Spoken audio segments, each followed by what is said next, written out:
Vous écoutez La Bonne Équipe.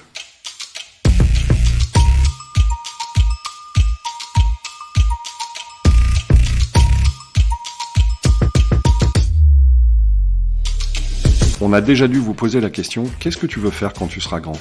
Et en général, la réponse est « J'en sais rien ». Parce qu'on a besoin de bouchers, de business développeurs, de data scientists, d'infirmières, de maires, de militaires ou encore de pompiers, le podcast La Bonne Équipe, c'est le podcast des métiers. En partant d'un principe assez simple, la bonne équipe, c'est d'abord celle qui se complète en étant persuadé, bien sûr, que tout le monde a un rôle à jouer dans la société. Au travers des interviews que je vais dresser de mes invités, l'idée sera de comprendre en quoi consiste leur métier, quelles en sont les sources de plaisir ou les contraintes, l'idée étant bien sûr de vous inspirer un maximum. Je m'appelle Jérémy Muselet, je suis intervenant en école de commerce et plein d'autres choses encore, et je vous souhaite une bonne écoute.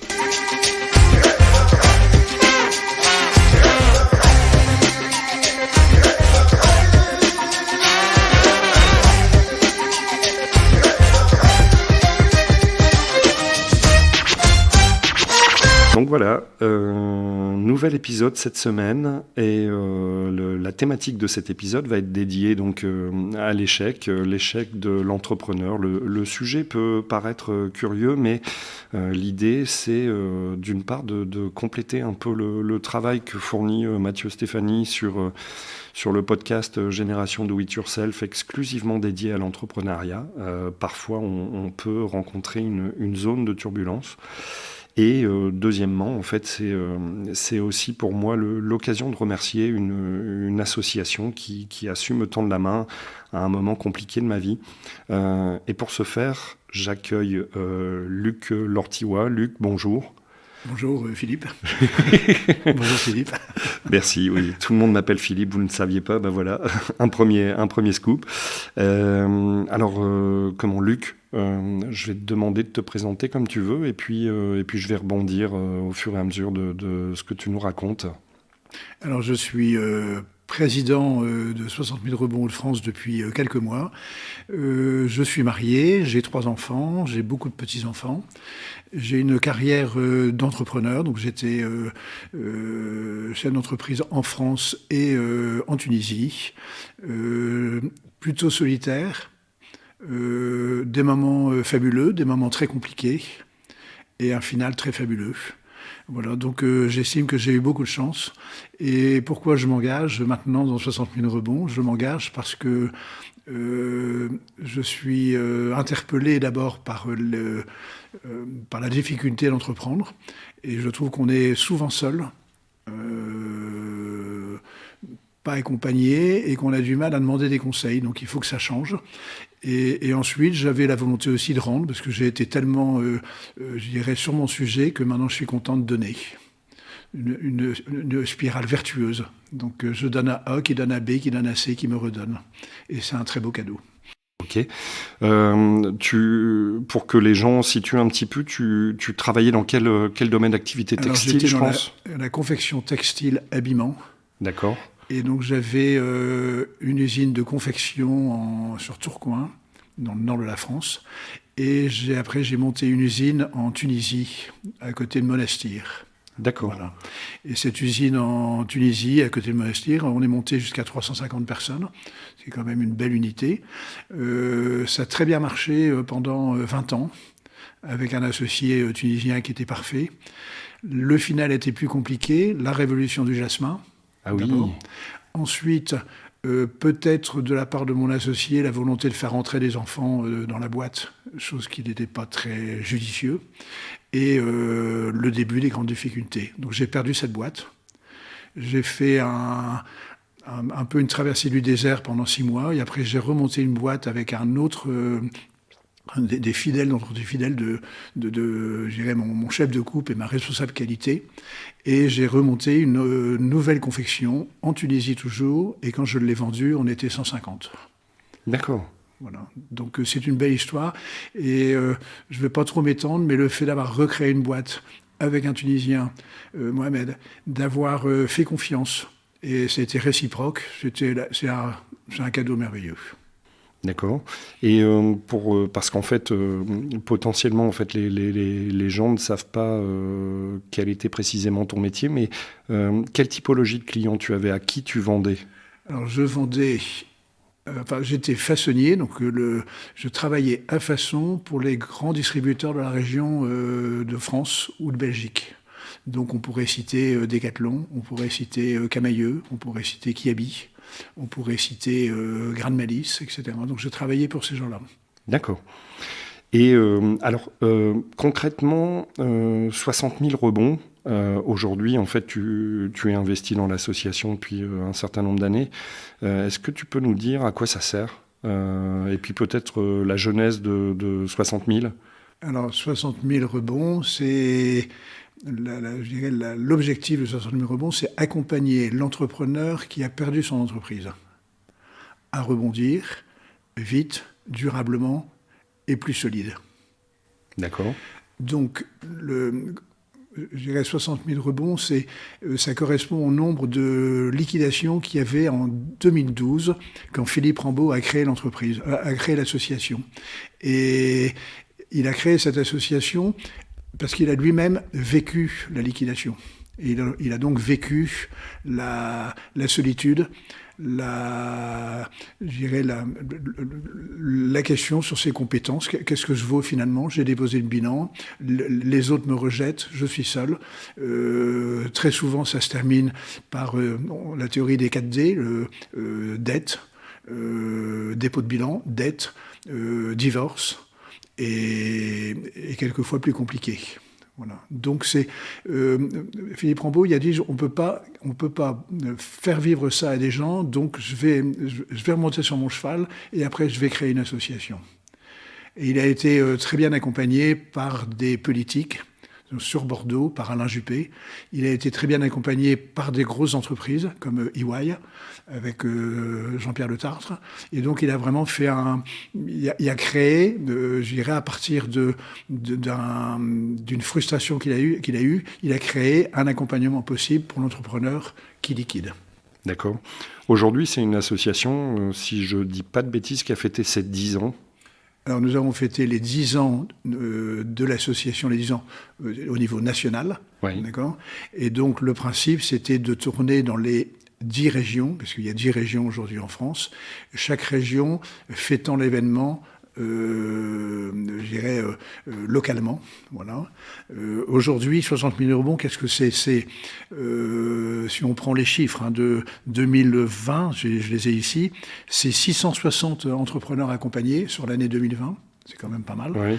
C'est 1200 bénévoles, c'est quand même pas mal. Et toujours en 2020, c'est 38 villes. Oui, 38 villes. Et ce qui est important, c'est que Philippe Rambaud, c'est un type qui est incroyable, qui était DG chez Danone, qui crée une boîte. Cette boîte marche très bien pendant 8 ans. Il y a revers de fortune, parce que changement de la conjoncture, etc. Donc il n'a plus assez de cash flow. Il dépose et il rentre un peu dans la galère. Mais c'est un type qui est, je dirais, brillant. Voilà. Et sa phrase, c'est « l'échec », c'est important de dire ça, l'échec, c'est finalement une occasion merveilleuse de rebondir et de grandir. C'est clair. C'est pas mal. Oui, non. En plus, tu vois, je me dis, c'est vrai qu'il y a une sacrée différence de point de vue entre la perception de l'échec qu'on peut avoir dans les pays anglo-saxons et celle de la France. C'est-à-dire que au travers alors j'ai lu un petit peu sur le sujet, mais globalement, les anglo-saxons ont plutôt tendance à considérer que quand tu échoues, finalement tu apprends. Là où en Europe, ou en Europe peut-être pas, mais en France en tout cas, c'est peut-être plus complexe. Oui, alors ça vient un peu de notre religion. Les catholiques sont plutôt avec un mauvais regard sur l'échec. Les protestants sont plus positifs. Et quand on dit les anglo-saxons, c'est surtout les Américains. Pour un Américain, il faut entreprendre, peut-être connaître l'échec, on est plus fort, on a appris et après on continue. Google ceux qui ont créé Google ont trébuché 5 fois. C'est quand même pas mal. Ouais, au final, le résultat est pas mal. Finalement, c'est quand même pas mal. Mais nous, on est plutôt resté sur une habitude, comme on dit ça en riant, mais les marchands de Venise, le marchand de Venise qui était en cessation de paiement, qui était en faillite, normalement était tué. Ah oui, Oui. j'ai bien fait de pas faire ce métier-là, du coup.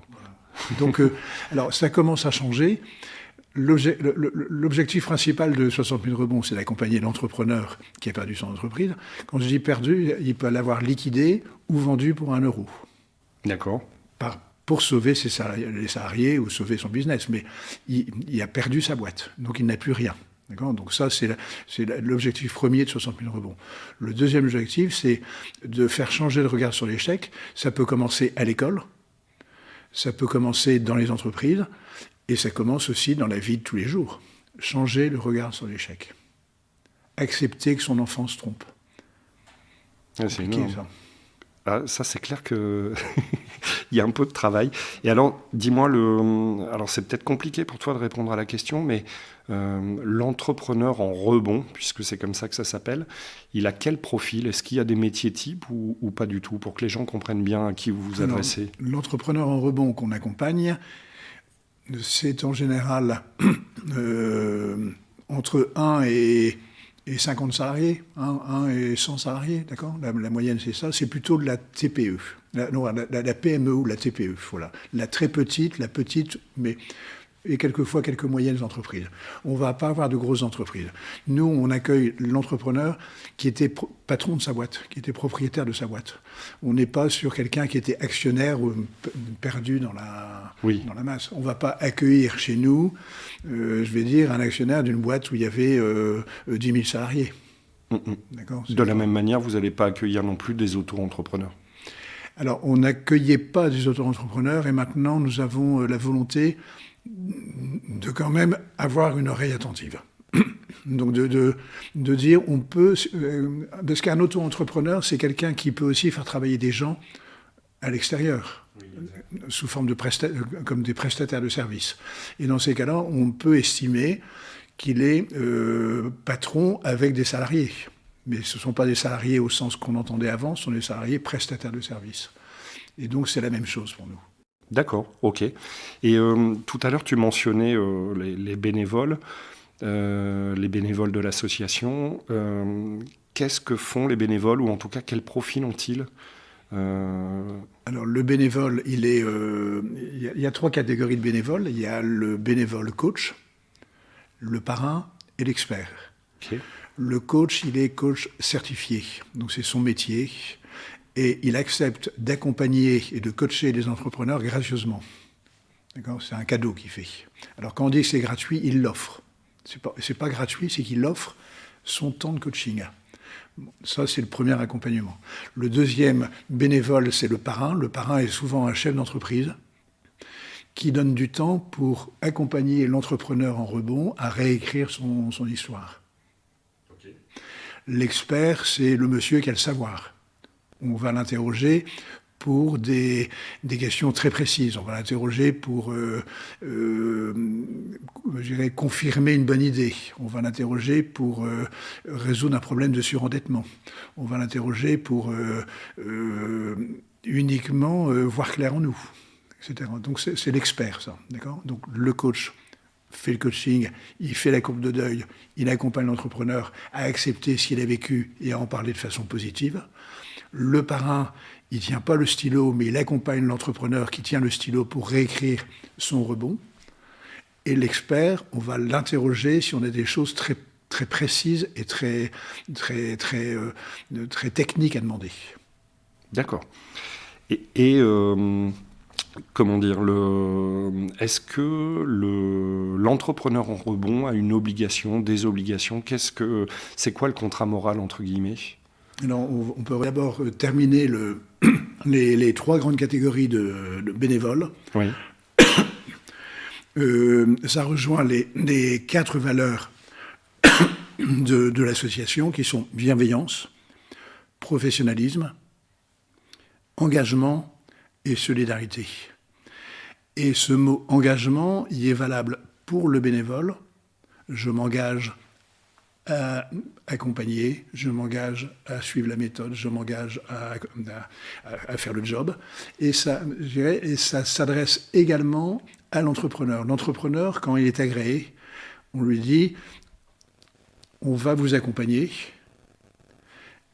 donc on va vous apporter quelque chose, du coaching, du parrainage, des experts, des formations, des réunions mensuelles, on va te faire apporter tout ça. Vous, de votre côté, vous devez vous engager et vous engager sur notre plan d'accompagnement. D'accord ? Et donc c'est ça la contrainte de l'entrepreneur, c'est d'accepter notre processus d'accompagnement. Oui, et d'ailleurs vous avez une phrase, je ne sais pas si elle existe encore, mais qui disait, en tout cas, l'entrepreneur en rebond est aussi acteur de son rebond. Oui. À savoir que moi, ça me faisait souvent penser à l'image de la phrase de Kennedy au sujet de « si tu ne sais pas ce que ton pays peut faire pour toi, alors prends-toi en main, en gros ». Et effectivement, vous proposez un certain panel. Alors, j'aime pas trop le terme de service parce qu'on a l'impression que c'est dû à la carte, mais en fonction d'une part du projet de l'entrepreneur, potentiellement vous pouvez le mettre en lien avec des experts. Deuxièmement, par rapport à l'histoire de cet entrepreneur, si toutefois il a quelques difficultés spécifiques, potentiellement là encore vous avez des experts qui peuvent intervenir. Le système de coaching, là, j'ai envie de dire que c'est pour travailler sur le côté psychologique ou en tout cas santé mentale, parce que clairement il faut faire le deuil et puis essayer rapidement de se projeter dans l'avenir. Et puis après, le parrain, c'est celui qui va animer le tout en disant tiens, il y a telle séance de formation qui peut être intéressante ou à contrario, d'aller voir tel ou tel type d'expert. Je rajouterais, là on parle de l'accompagnement individuel, il y a un volet très important qui est l'accompagnement collectif. Et dans l'accompagnement collectif, ce sont nos réunions mensuelles. On a d'ailleurs changé un peu, on a amélioré le système, c'est qu'on donne un temps de parole aux entrepreneurs. Je dirais, l'important pour l'entrepreneur, c'est de se rendre compte que d'abord, il n'est pas seul. Il n'est pas seul à connaître ce moment compliqué. Et il se rend compte qu'il peut apporter aussi aux autres. Et donc, il redonne du sens au mot « donner ». Donc, il donne quelque chose, il donne un conseil, il donne une présence, il donne de l'optimisme, il donne du plaisir, d'accord ? Et ça, c'est un cadeau dingue pour les autres. Donc, finalement, il se réinsère un petit peu dans le système. Il s'est senti exclu, il s'est exclu tout seul. Et le fait de faire des réunions mensuelles, ça lui redonne confiance. Et il repart. Ok. Et alors, concrètement, comment ça se passe le parcours de rebond de l'entrepreneur ? C'est-à-dire, il a sa réunion mensuelle où ça va être l'occasion de dresser un bilan du mois qui s'est écoulé de manière très schématique. Alors, d'abord, je vais commencer au début. Je suis entrepreneur, j'ai perdu mon entreprise.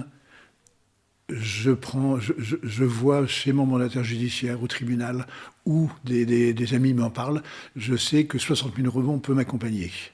J'écris, je sollicite, j'ai un agrément. L'agrément sert d'abord à vérifier qu'on va pouvoir accompagner l'entrepreneur, nous les bénévoles, et l'entrepreneur à vérifier que nous, on répond bien à son attente. D'accord ? Bon. Ensuite, dès que l'entrepreneur est agréé, on nomme un parrain et un coach. Et on commence l'accompagnement tout de suite. Le parrain, le coach, c'est un binôme. Ce binôme donc, prend en charge pour les 2 années maximum d'accompagnement de l'entrepreneur, il prend en charge l'entrepreneur pour le faire rebondir. D'accord ? Et c'est l'entrepreneur qui va rebondir tout seul. C'est pas nous qui rebondissons, c'est l'entrepreneur qui fait le travail. D'accord ? En plus de cet accompagnement individuel, on met un accompagnement collectif qui est un moment où il peut faire le point une fois par mois. Je suis là, j'avais tel problème, j'ai réglé tel problème, maintenant j'ai tel nouveau problème, aidez-moi, aidez-moi, aidez-moi. Ça peut être des demandes de job relais, j'ai plus d'argent, j'avais pas d'assurance chômage, j'ai plus rien, j'ai des cautions, j'ai la banque qui me poursuit, qu'est-ce que je fais ? Aidez-moi, aidez-moi. Donc c'est du concret, hein, d'accord ? Oui. Ça peut aussi être dans ces réunions mensuelles, j'ai une idée. On va faire un groupe d'échange, de développement, ce qu'on appelle un moment d'intelligence collective. J'ai une idée de boîte, il y a 4, 5 ou 6 personnes qui se réunissent autour de l'entrepreneur, qui ne sont peut-être pas de la partie, mais qui vont jouer un peu le rôle de miroir, et qui vont dire ça c'est bien, est-ce que tu as pensé à ça, est-ce que ça c'est... Donc c'est vraiment du concret. Et c'est un moment aussi où l'entrepreneur en rebond, il peut dire, moi je veux aussi donner mon avis à un autre entrepreneur sur son projet à lui. Et c'est se redonner confiance. D'accord. Et globalement, donc, le cycle est d'environ 2 ans. Et évidemment, si les gens rebondissent avant, c'est mieux. Est-ce que tu as une idée de ce que deviennent les entrepreneurs qui rebondissent? C'est-à-dire, est-ce que, je sais pas, tu as 50% des gens qui remontent une boîte? Est-ce que ce genre d'infos tu as? Le rebond moyen, c'est... le temps de rebond chez 60 000 rebonds, c'est moins de 2 ans. C'est 1 an et demi. D'accord. D'accord. Le temps de rebond d'un entrepreneur non accompagné par 60 000 rebonds, la moyenne nationale, 6 à 7 ans. D'accord. C'est colossal. Ouais. Donc le fait de se faire accompagner par des professionnels qui vont pouvoir nous faire notre courbe de deuil, rebondir, on accélère le processus. Ouais. Ensuite, le rebond, il est de quel ordre? Il est 50% entrepreneurial, 50% salarial. D'accord. D'accord. On a très peu d'abandon en cours de route. On a 5%, 10% de gens qui arrêtent en route. Mais on accompagne les 90% qui restent jusqu'au bout. Chaque entrepreneur qui recrée son entreprise crée, c'est la moyenne, au bout de 3 ans, environ 3,5 emplois. Ouais, d'accord. Donc, on avait dit, on a accompagné 660 depuis le début de l'association entrepreneurs. Il y en avait 330 qui ont rebondi dans l'entrepreneuriat, qui ont recréé des boîtes. On a créé 1000 emplois. Énorme. C'est pas mal. Complètement. Et est-ce que vous avez vu une évolution, alors pas nécessairement favorable, mais liée à la pandémie? Est-ce qu'il y a eu encore plus d'entrepreneurs en rebond depuis quelques années? On a eu un arrêt brutal de l'accompagnement en 2020. Ouais. La politique du quoi qu'il en coûte a servi d'amortisseur. Les gens qui étaient en forme avant, les entreprises en forme, ont eu des prêts garantis par l'État, des PGE. Elles ont continué, ça a marché, c'est compliqué, mais ça a été. Les malades ont été en sous-perfusion. Et on récupère seulement maintenant des entreprises qui étaient en très grande difficulté avant, mais qui ont été accompagnées, qui ont été aidées par l'État. Mais elles ne sont pas venues tout de suite. On a perdu certainement la moitié ou les 2 tiers de notre activité pendant la pandémie. Ah oui, d'accord. Et on a... donc maintenant, c'est le moment où il faut relancer 60 000 rebonds. Ouais. Alors c'est relancé, ça dépend des régions de France. On sent, la vague arrive. Il y a dans les Hauts-de-France, on est dedans. Ça va aller, on va accompagner. Mais il y a des régions de France où ça va encore à peu près. Il y a encore, je dirais, ça bouge moins vite. Voilà. D'accord. Et alors tout à l'heure, tu as parlé de ta motivation personnelle, mais est-ce que tu es capable de me dire quel est le levier, la motivation? Qu'est-ce qui pousse les bénévoles à s'engager en quelques mots? Est-ce que tu as une explication? Moi, tu vois, pour l'avoir vécu en tant qu'entrepreneur en rebond à l'époque, c'est une question à laquelle j'ai rarement eu de réponse. Alors, j'ai jamais posé la question, je t'avoue, mais je me dis, quelle est la motivation de ces personnes pour venir tendre la main à des gens qui ont déposé le bilan, typiquement? La première motivation, c'est surprenant, c'est la colère. La colère de voir autant d'entrepreneurs se casser la figure. Ma deuxième motivation, et je l'ai expérimenté en Tunisie quand j'ai recréé ma boîte, ma deuxième usine, c'est qu'il faut développer la solidarité entre nous. Et que le fait de donner à quelqu'un qui va recréer une boîte, ça va créer un cercle vertueux et on arrange des choses comme ça. Donc, premier, la colère. parce que c'est du gâchis humain, c'est épouvantable. Et la deuxième motivation, c'est de faire en sorte qu'on donne, mais on donne sans attente de retour. Et on sait que le retour, on l'aura plus tard. D'accord. Est-ce que, d'après toi, c'est plus compliqué de monter une société ou de rebondir? La question est pas simple.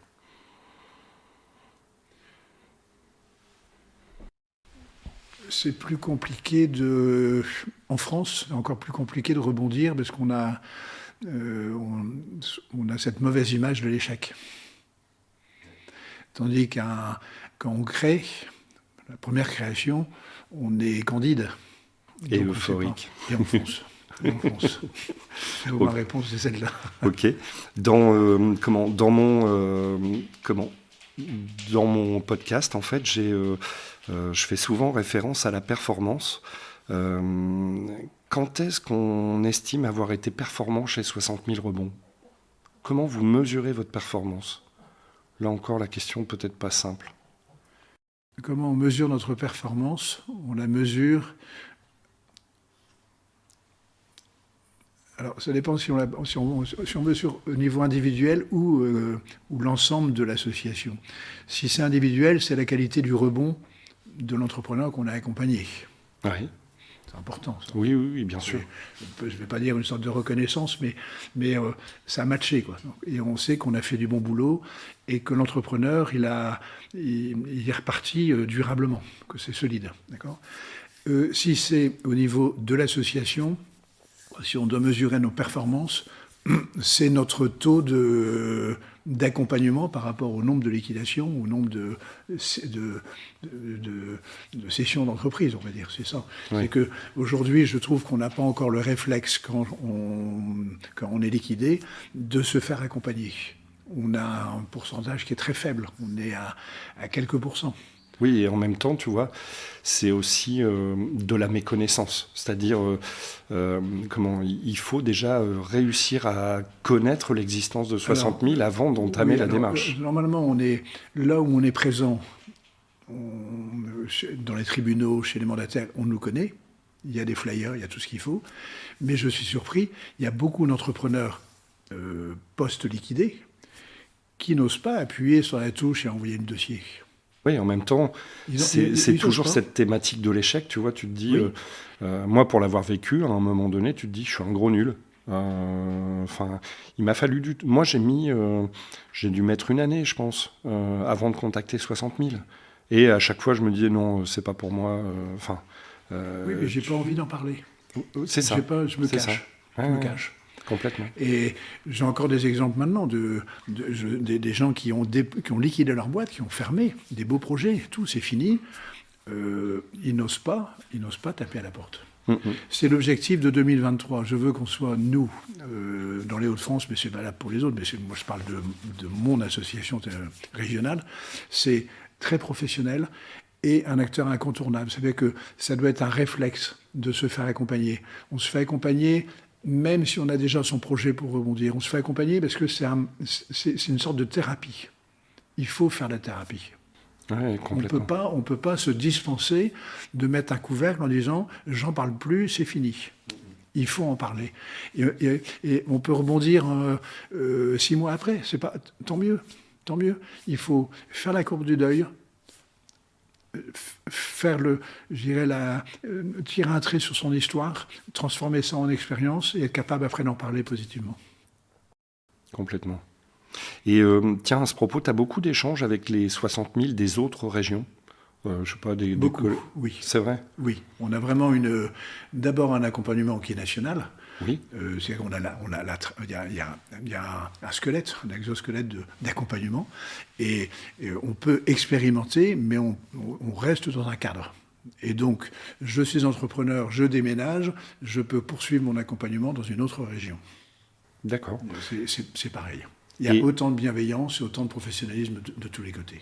Ça veut dire que parfois, potentiellement, tu peux avoir, je sais pas, une sorte de benchmark ou je sais pas comment on pourrait l'appeler, c'est-à-dire une expérience qui aurait été menée dans une autre région. Tu te dis, tiens, pourquoi pas? Oui. Il y a de cet ordre-là. Tout à fait. On peut reprendre des expérimentations faites par d'autres régions et l'appliquer chez nous.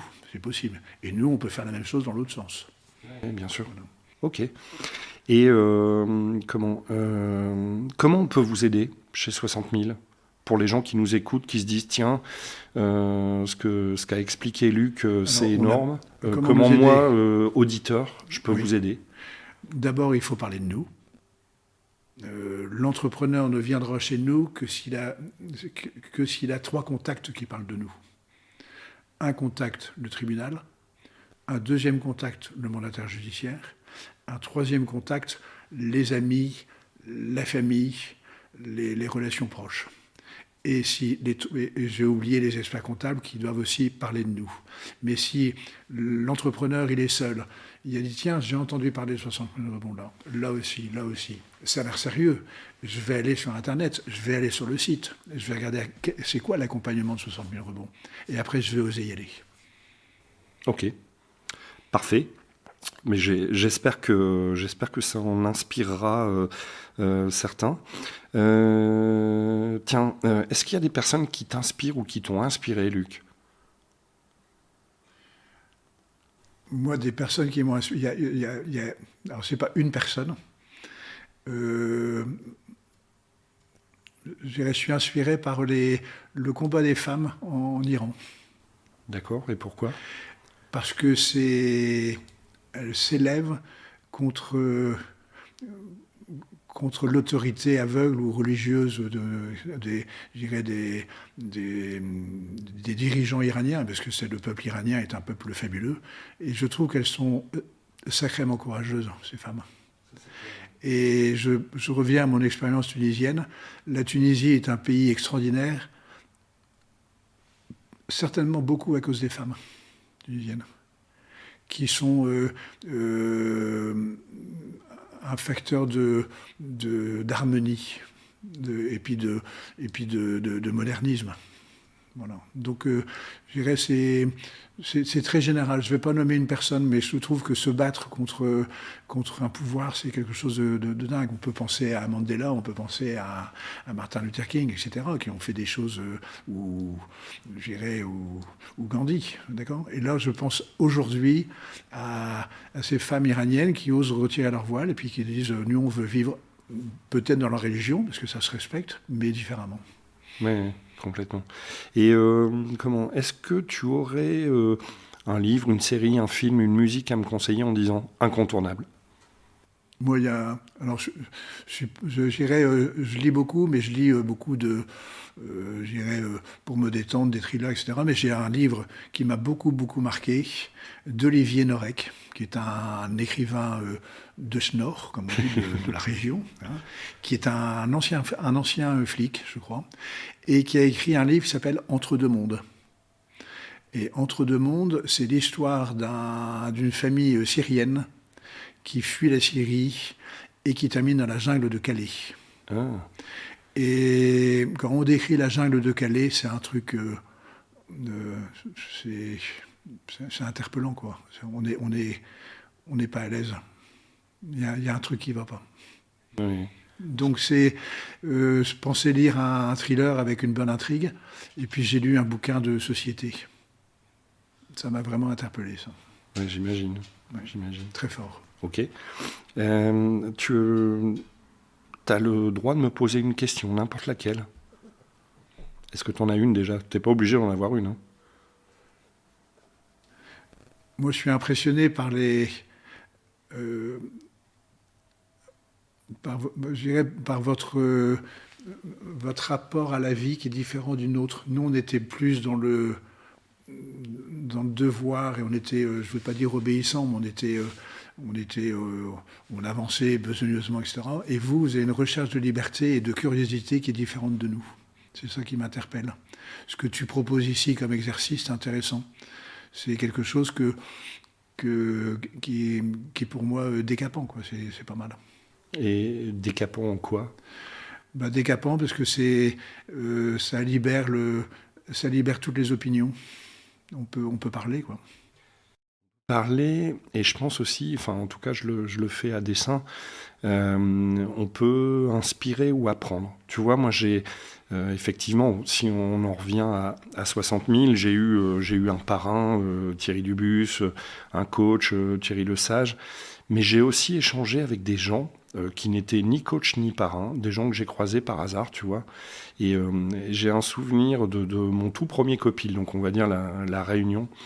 Je discute avec un type qui s'appelle Étienne Tout-le-Monde, qui avait travaillé en informatique dans les années 80. Moi, dans les années 80, j'avais 8 ans. Et ce qu'il m'explique, en fait, ça me parle.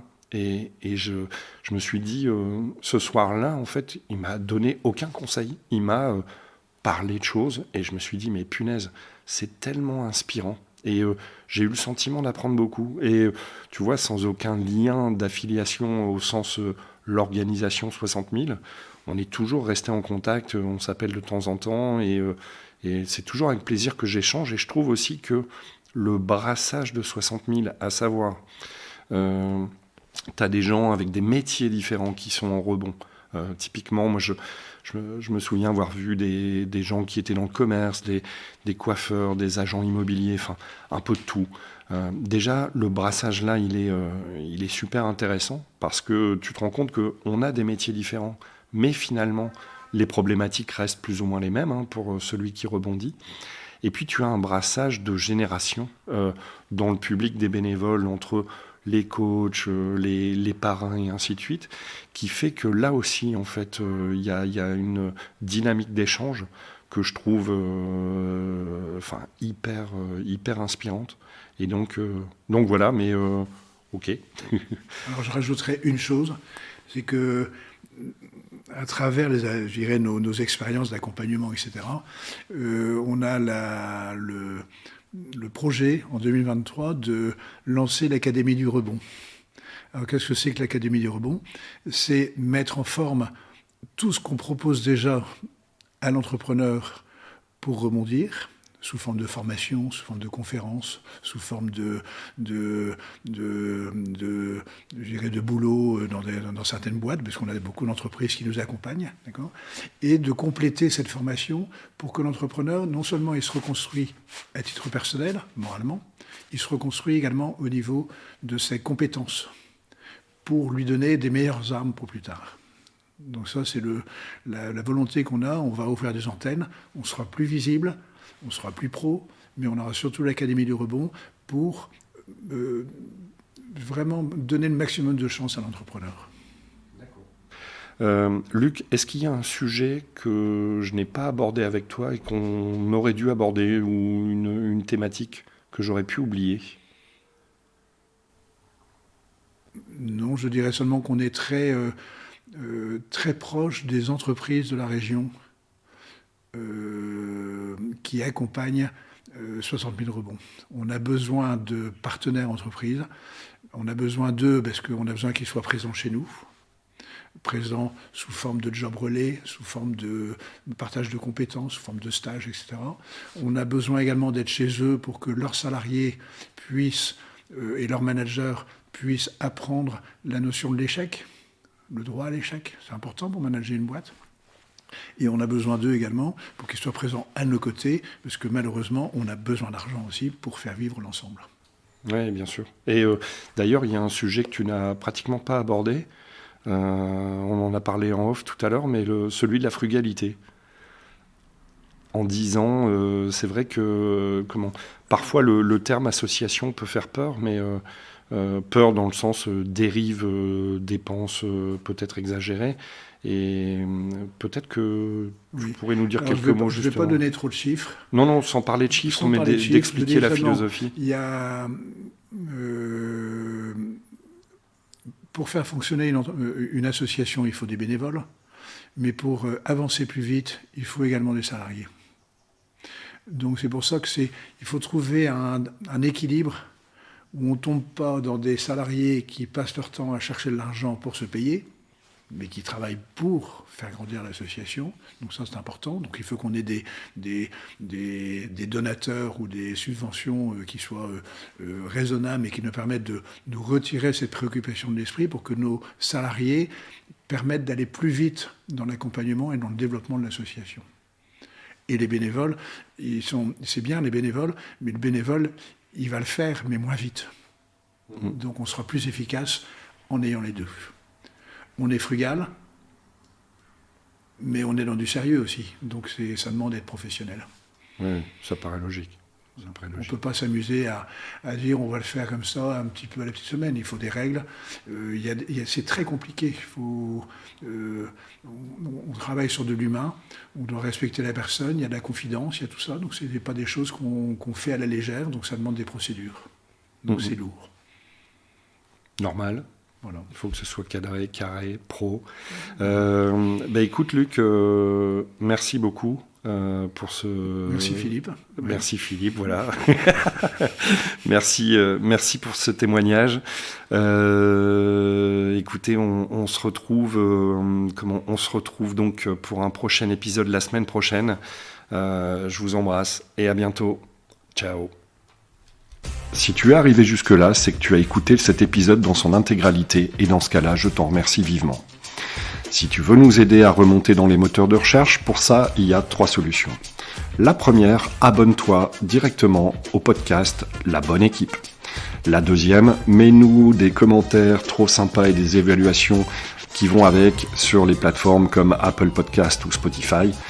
Et enfin, n'hésite pas à abonner de force tes amis ou ta famille, ça leur fera du bien. Sur ce, je te souhaite une bonne semaine et à la semaine prochaine.